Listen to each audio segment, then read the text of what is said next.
আসসালামু আলাইকুম রহমতুল্লাহি ওবরকাতুহু। সম্মানিত দর্শক, বাংলাদেশে মার্কিন যুক্তরাষ্ট্রের যে ডিপ স্টেট থিওরি, সেটার হাল হকিকত এখন কেমন চলছে? যেভাবে ডোনাল্ড ট্রাম্প প্রথমে বলেছিলেন যে অন্য কোনো দেশের সরকার পরিবর্তন করার জন্য আমেরিকার যে ডিপ স্টেট থিওরি রয়েছে, পলিসি রয়েছে, এটা আর আমেরিকা করবে না। আর অন্য দেশের সরকার পরিবর্তন করতে আমরা কেন অর্থ বিনিয়োগ করব? ক্ষমতা আসার পর তার এই যে বক্তব্য, সেই বক্তব্য শুনে আমরা অনেকটা আশ্বস্ত হয়েছিলাম।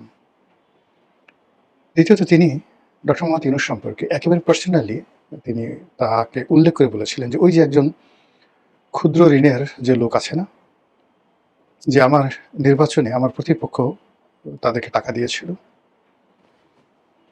ইত্যাদি ইত্যাদি কথার সঙ্গে সঙ্গে তিনি আরও বলেছিলেন যে বাংলাদেশে আমেরিকার যে ডিপ স্টেট পলিসি এটা বাস্তবায়ন করতে মোট কত মিলিয়ন মার্কিন ডলার, এটা সম্ভবত almost 49 million, can you imagine? 1 million মানে $10 লাখ। তো সেখানে 49 মিলিয়ন মার্কিন ডলার তারা বিনিয়োগ করেছে। আর এই পাক ভারত উপমহাদেশকে কেন্দ্র করে তারা যে কুকর্মটি বাংলাদেশকে নিয়ে করেছে, নট লাইক দ্যাট। পাকিস্তানকে নিয়ে তারা দীর্ঘদিন যাবৎ করছে, খেলছে। আফগানিস্তানকে নিয়ে তারা দীর্ঘদিন ধরে খেলছে, নেপালকে নিয়ে, শ্রীলঙ্কাকে নিয়ে এবং মালদ্বীপকে নিয়ে। এবং প্রায় সব জায়গাতেই তারা শতভাগ সফল না হলেও বাংলাদেশ এবং পাকিস্তানে তারা শতভাগ সফল। আর এই দুটো দেশে তাদের এই সফলতা খুব বেশি দরকার। ভারতকে এবং চীনকে চাপে রাখার জন্য পাকিস্তানের সীমান্তে, অর্থাৎ ভারতের যে পশ্চিম সীমান্ত রয়েছে, সেই পশ্চিম সীমান্তে পাকিস্তানকে শক্তিশালী করা এবং পাকিস্তানকে অশান্ত করা, সেখানে জঙ্গিবাদের প্রশ্রয় দিয়ে ভারতের ভিতরে যে মৌলিক কতগুলো গুণাবলী গড়ে উঠেছে, আধুনিক রাষ্ট্রের মৌলিক গুণাবলী, তো সেই গুণাবলীগুলো ধ্বংস করে দেওয়া, এই কাজগুলো খুব সুকৌশলে আমেরিকা করে যাচ্ছে। অন্যদিকে আফগানিস্তানে একটা অশান্ত পরিবেশ রেখে সিআইএস কান্ট্রিগুলো, চীন এবং পাকিস্তান, তাদেরকে চাপের মধ্যে রাখা। আর বাংলাদেশে যে ডিপ স্টেট পলিসি, সেই ডিপ স্টেট পলিসি তাদের যে ফাংশনগুলো সেগুলো আরও মাল্টিপারপাস। 1 নম্বর হলো মায়ানমারের যে রাজনীতি, সেই রাজনীতিতে তারা সরাসরি হস্তক্ষেপ করতে চাচ্ছে। মায়ানমারের আরাকান রাজ্যে তারা একটা রাষ্ট্র প্রতিষ্ঠা করতে চাচ্ছে, মূলত ভারত চীনকে মানে শাসন করার জন্য, আর বঙ্গোপসাগরের উপরে একছত্র আধিপত্য বিস্তার করার জন্য।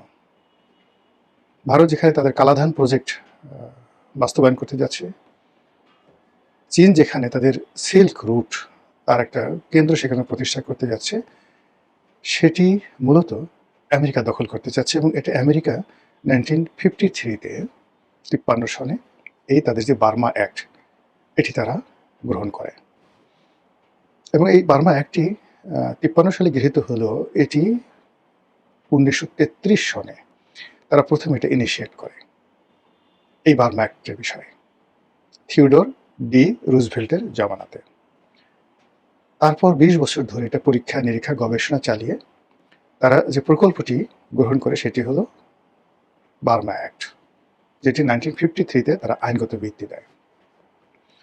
বোঝার চেষ্টা করুন, 53 থেকে 2000 সন পর্যন্ত 47 বছর, আর 47 বছরের সঙ্গে আপনি যোগ করেন 26 বছর, কত বছর হলো? এই পুরো সময়টা জুড়ে এই পাক ভারতের এই অঞ্চলটিকে, অর্থাৎ মায়ানমার, বাংলাদেশ, তারপর ভারত, পাকিস্তান, এখানে তারা বহু বিনিয়োগ করেছে।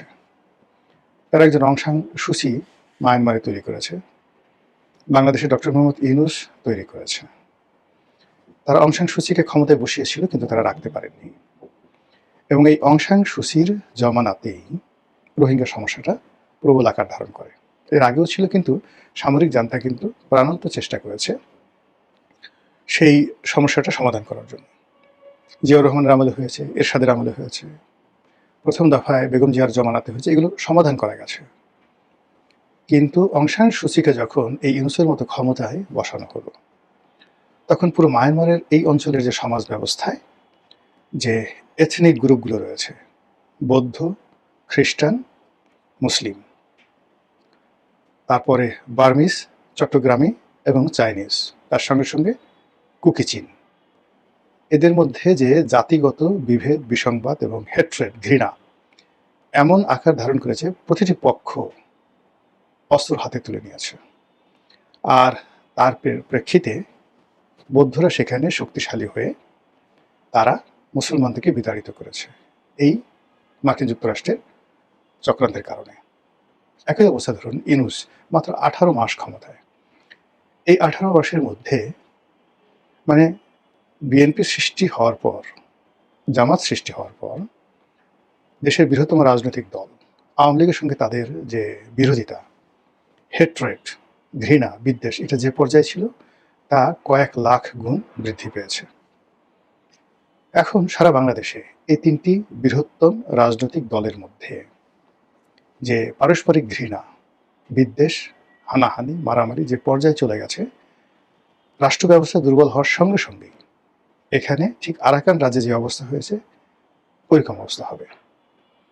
আরাকান আর্মিরা যেভাবে চীন থেকে, তারপরে ব্যাংকক থেকে, মানে থাইল্যান্ড থেকে অস্ত্র সংগ্রহ করেছে, এখানে যে গ্রুপটি শক্তিশালী হবে তারা অস্ত্র হাতে তুলে নেবে।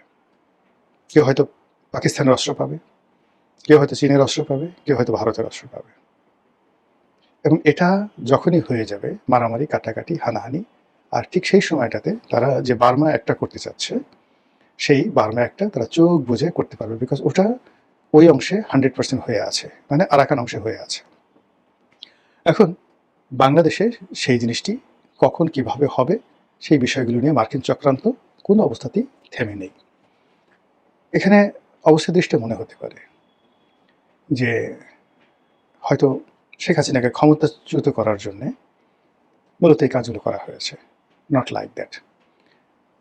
শেখ হাসিনার সঙ্গেও আমেরিকার একটা ভালো সম্পর্ক ছিল, যেভাবে পশ্চিমবঙ্গে মমতা ব্যানার্জির সঙ্গেও আমেরিকার একটা ভালো সম্পর্ক ছিল। কিন্তু মমতা ব্যানার্জি এবং শেখ হাসিনা পরস্পর দুই মেরুতে থেকে একটি রাজনৈতিক পরিমণ্ডলে যে হেট্রেট তৈরি করেছে, বিভেদ তৈরি করেছে, সেই বিভেদের ফলে বাংলাদেশে একটা অভ্যুত্থান হয়ে গেছে, আর ওখানে মমতা ফিনিশ হয়ে গেছে। মমতাকে দিয়ে ওখানে মুসলিম উগ্রবাদকে ওখানে জাগ্রত করা হয়েছে। আর মুসলিম উগ্রবাদকে যখনই জাগ্রত করেছে, সে মমতা যত মুসলমানদেরকে কাছে ডেকে দিয়েছে, ওখানে বিজেপি তত বেশি শক্তিশালী হয়েছে। একইভাবে মমতা যেভাবে তার পরিবারতন্ত্র, তার ভাতিজা অভিষেককে যেভাবে সামনে নিয়ে এসেছে, একইভাবে বাংলাদেশে শেখ হাসিনা, শেখ পরিবারের যারা লোকজন, ইচ অ্যান্ড এভরিবডি, যার যেখানে যতটুকু রক্তের দাবি আছে শেখ হাসিনার সঙ্গে, প্রত্যেকটা লোক এই 17 বছরে ফুলে ফেঁপে বটগাছ হয়ে গেছে। এবং ধপাস করে শেখ হাসিনা এবং মমতা একই সঙ্গে পড়ে গেছে। পড়ে গিয়ে এখন দ্বিতীয় পর্ব চলছে। এটা শুধু রেজিম চেঞ্জ নয়, ওখানে উগ্র হিন্দুত্ববাদ চলে এসেছে এবং এথনিক ক্লিনজিং যেটিকে বলা হয়, এথনিক ক্লিনজিং যেটিকে বলা হয়, ওটি পশ্চিমবঙ্গ, আসাম এবং বিহারে, আর খুব দ্রুত শুরু হয়ে যাবে ত্রিপুরাতে। হিন্দু এবং মুসলমানদের যে দাঙ্গার পুরো উত্তাপ এসে পড়বে বাংলাদেশে। আর তার ফলে এই যে বাংলাদেশে এখনো যে 1 কোটি হিন্দু আছে, এই 1 কোটি হিন্দুর জীবন সমপরিমাণ এখানে প্রায় বৌদ্ধ এবং খ্রিস্টান যারা আছে, সংখ্যালঘু আছে, তাদের উপরও জুলুম এবং অত্যাচার অনিবার্য হয়ে পড়বে। এর কারণ হলো সমাজ যখন বিশৃঙ্খল হয়ে পড়ে, তখন দুর্বল যারা থাকে, অসহায় যারা থাকে, তাদের উপরে জুলুম অত্যাচার হয়। এখানে হিন্দু, মুসলমান, বৌদ্ধ, খ্রিস্টান নয়, এখানে যদি অন্য যে কোনো গ্রুপ, বাহাই সম্প্রদায় হয়, এখানে কাদিয়ানি আছে, তারা হয়, ইসমাইলি আছে, তারা হয়, শিয়া আছে, শিয়াদের মধ্যে আবার মানে ইসমাইলিয়া শিয়া আর একটা ইরানপন্থী শিয়া, মানে পাকিস্তানপন্থী শিয়া এবং ইরানপন্থী শিয়া, এই দুটো গ্রুপই কিন্তু আমাদের এখানে আছে। কাদিয়ানির অত্যন্ত শক্তিশালী।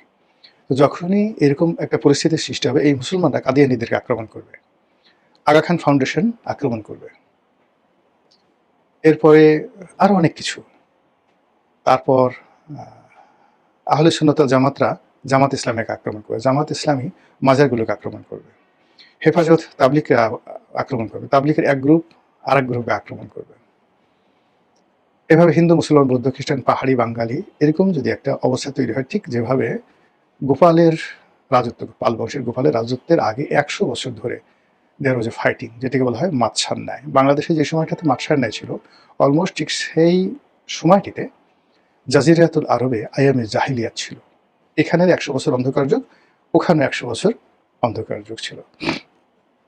তো এই যে একটা ঐতিহাসিক টানাপোড়েন, সেই টানাপোড়েন আবার আমরা সেই জায়গাতে পৌঁছে গেছি প্রায় 1500 বছর পরে।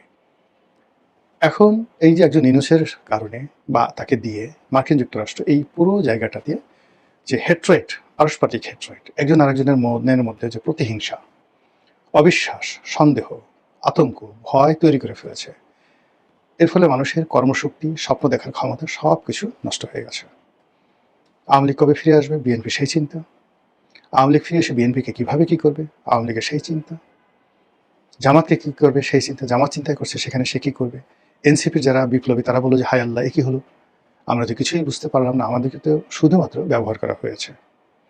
এই পুরো জিনিসই মার্কিন যুক্তরাষ্ট্রের যে ডিপ স্টেট প্ল্যান, সেই প্ল্যানের এখন দ্বিতীয় পর্ব চলছে।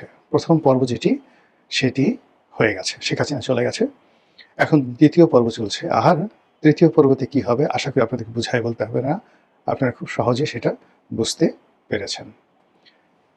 সাম্প্রতিক সময় যদি আপনি দেখেন, ভারতের পক্ষ থেকে যিনি রাষ্ট্রদূত হিসেবে আসছেন, তিনি সরকারের একজন মন্ত্রী ছিলেন, ভারত সরকারের, এবং এই প্রথম ভারত কোনো একজন পূর্ণ মন্ত্রীর মর্যাদা সম্পন্ন ঝানু রাজনীতিবিদকে বাংলাদেশে পাঠালেন রাষ্ট্রদূত হিসেবে।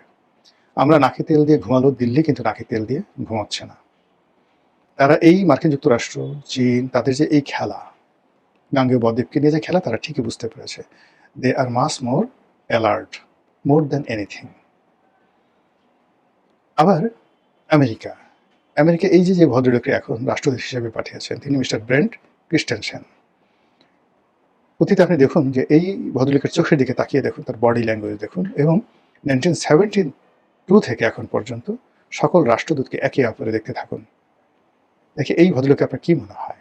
সবার সাথে ব্যতিক্রম, আকার আকৃতি, চাহনি, কথাবার্তা, পোশাক আশাক, কর্মকাণ্ড সব কিছুতেই অতি সতর্কতা, অতি অভিনয়, অতি ভালো মানুষই হওয়ার চেষ্টা, এবং অতি বেশি মুভমেন্ট। 1 মিনিটে প্রধানমন্ত্রীর সাথে দেখা করছে, বিরোধী দলীয় নেতার সাথে দেখা করছে, কখনো কখনো তাদেরকে ডেকে পাঠাচ্ছে, রাতের আধারে অনেকের সাথে বৈঠক করছে, কোনো মিডিয়া জানছে না, আর যাকে ইচ্ছে তাকে মার্কিন রাষ্ট্রদূত ডেকে নিচ্ছেন, কথা বলছেন, এবং তিনি মুভমেন্ট করছেন, জাস্ট লাইক ইস্ট ইন্ডিয়া কোম্পানির গভর্নর জেনারেল অথবা ব্রিটিশ এম্পায়ারের ভাইসরয় হিসেবে। তো এই যে বাংলাদেশে যে সকল তৎপরতা চলছে, এই তৎপরতার প্রেক্ষিতে আপনি দেখবেন যে যখন ঘূর্ণিঝড় আসে, কিছু পাখপাখালি ঝড়ের আগে উড়তে থাকে, ভূমিকম্পের আগে কিছু প্রাণী নড়াচড়া করতে থাকে। তো ওরকম কোনো একটা গরু মারা যাবে, এটা কেউ টের না পেলেও মরার আগে শকুনগুলো টের পেয়ে যায়, তারা উঠতে থাকে। তো সেই দিক থেকে আপনি দেখবেন যে মার্কিন ডিপ স্টেটের যে সকল এজেন্ট, যে বিভিন্ন গ্যাং, তারা নড়াচড়া করছে। এই 4-5 মাস ধরে, অর্থাৎ নতুন সরকার ক্ষমতা আসার পর থেকেই তারা নতুনভাবে নড়াচড়া শুরু করেছে। 180 ডিগ্রি অ্যাঙ্গেলে তারা উত্তেজনা ছড়াচ্ছে, কখনো দেশ বিরোধী, কখনো সরকার বিরোধী, কখনো রাষ্ট্র বিরোধী, কখনো বিএনপি বিরোধী, কখনো আওয়ামী লীগ বিরোধী, কখনো জামাত বিরোধী। অ্যাজ এ হোল ভালোকে ভালো বলা, মন্দকে মন্দ বলা, সরকারকে প্রমোট করা, এ ধরনের কোনো কাজই কেউ করছে না, বরং একে অপরের সঙ্গে দ্বন্দ্ব এবং সংঘাত, অভিঘাত বাঁধিয়ে দেওয়ার জন্য তারা সেই পুরনো চালগুলো চালছে, যেই চালের কারণে আরাকান রাজ্যে 10 থেকে 12টি পক্ষ পরস্পরের বিরুদ্ধে অস্ত্র হাতে তুলে নিয়েছে। আমাদের এই দেশটি 18 কোটি মানুষ, ছোট্ট একটি ভূখণ্ড, এখানে আসলে কোনো অরণ্য নেই, পাহাড় নেই, যা আছে একেবারে সীমিত। এগুলো মানে জঙ্গল সলিমপুরের মতো। আমাদের 18 কোটি মানুষ যদি মনে করে যে আমরা এখন সুন্দরবনে, সরকার অনুমতি দেয়, সুন্দরবনে তোমাদেরকে জমি দেওয়া হলো, ওই দিন 1 সপ্তাহের মধ্যে সুন্দরবন দখল হয়ে যাবে, এবং সমস্ত সুন্দরবনে আপনি কোনো রয়্যাল বেঙ্গল টাইগার, হরিণ, গাছ গাছালি কিচ্ছু পাবেন না। যদি বলা হয় পার্বত্য চট্টগ্রামে আপনার গিয়ে বসতি স্থাপন করুন, যে যতটুকু দখল করতে পারবেন তার ততটুকু, পার্বত্য চট্টগ্রাম সাবাড় হয়ে যাবে, কিচ্ছু থাকবে না।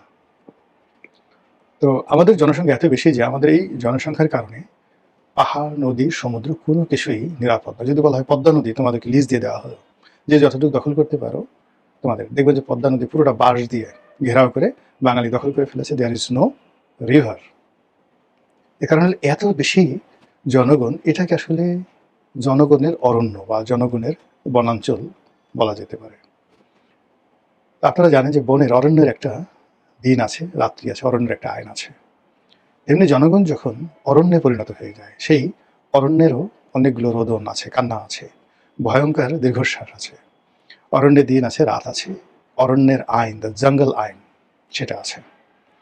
তো এই জনগণ যদি অনিয়ন্ত্রিত হয়ে যায়, এই জনগণের মধ্যে যদি পারস্পরিক হেট্রেট চলে আসে, অভিঘাত চলে আসে, তারা পরস্পরের বিরুদ্ধে অস্ত্র হাতে তুলে নেয়, সেটা ঢাল সুরকি থেকে শুরু করে খুন্তি, কোদাল, AK-47 থেকে শুরু করে sniper rifle, what ever maybe, এই মুহূর্তে এই 18 কোটি মানুষের যে ভয়ঙ্কর যুদ্ধ, এই যুদ্ধ ইরান আমেরিকার যুদ্ধ, ইউক্রেন রাশিয়ার যুদ্ধের সাথে কোটি কোটি গুণ ভয়ঙ্কর হয়ে উঠবে।